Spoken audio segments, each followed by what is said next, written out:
The procedure should be done using all aseptic precautions. The patient is preoperatively assessed and consented about the epidural. Minimal monitoring standards and a running IV access is essential.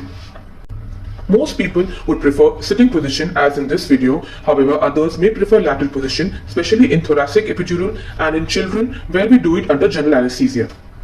In sitting position, ask the patient to curve the back and push it backwards, relax the shoulders and look downwards with chin to chest.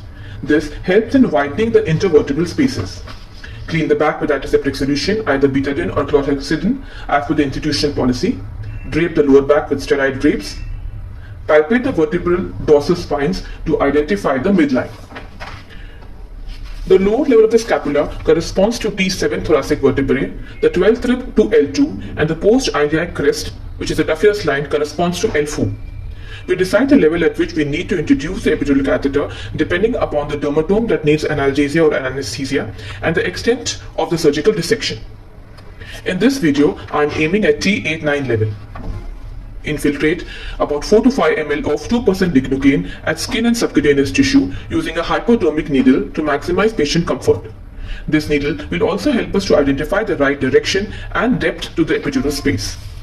In the lumbar level, as the spinous processes are short and stout and straight, you can introduce the 2E needle in midline perpendicular to the skin.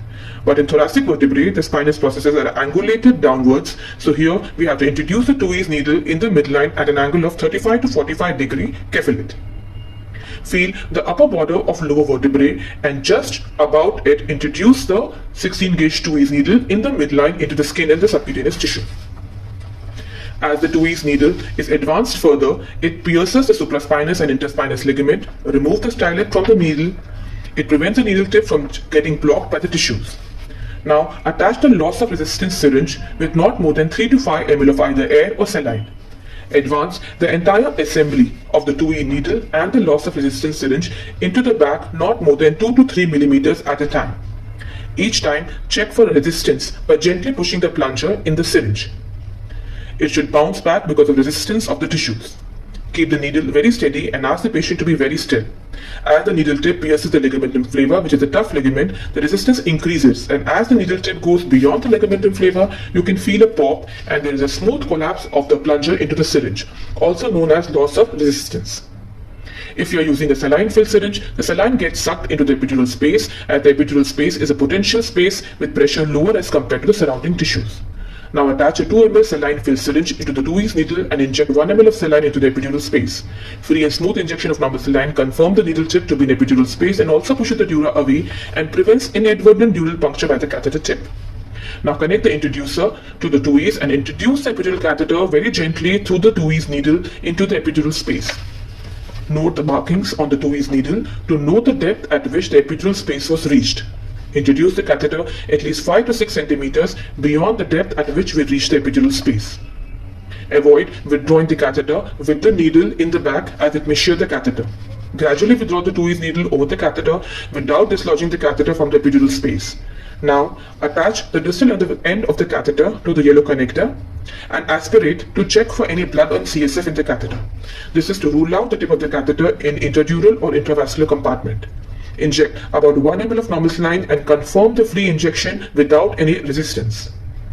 Now disconnect the catheter from the connector and check for fall in the saline column in the catheter as you raise the catheter higher. This confirms the right placement of catheter in the epidural space, also called as a meniscus sign. Some people may inject adrenalized lignocaine and look for symptoms of sensory motor changes in the legs for intradural placement and hemodynamic changes for intravascular placement of the catheter. Now withdraw the catheter gently so that 5 to 6 cm of catheter is in the epidural space beyond the depth at which we reach the epidural space through the 2Es needle. Once again, aspirate and confirm negative aspiration for blood and CSF and flush the catheter with 1 ml of saline. Once the epidural catheter placement is final, reconnect the yellow connector at the distal end. Connect the epidural filter distal to the yellow connector.